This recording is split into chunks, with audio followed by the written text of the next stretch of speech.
we got a couple Temple players coming on the Fan in the End over the next 2 weeks. But as far as the American Conference goes, that the Temple Owls is being voted as the number one recruiting class in the American Conference. I already mentioned it to you last week that they have had the highest numbers of transfers into Temple since the transfer portal became a thing. I mean, they've had one or two, or I think five was the most. Interesting.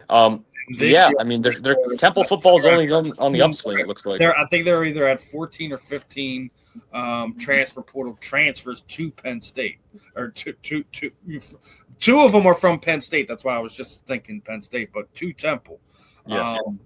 I think there's a good reason this year to go down to Lincoln Financial Field on Saturday afternoons and check out what the Temple Owls got going on, because yeah, man. If you think about it, like, they are the de facto college football team here in Philadelphia.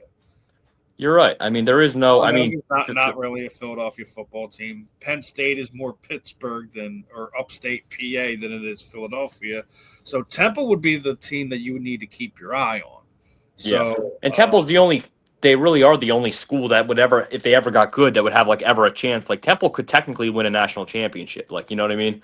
Like, if they get you know what I mean? They have the rights, and they can legally go win the national championship. They just get good enough. So it might be 30 years from now, but you know what I mean? So, but they could. And Moose said he's just kidding about Camden.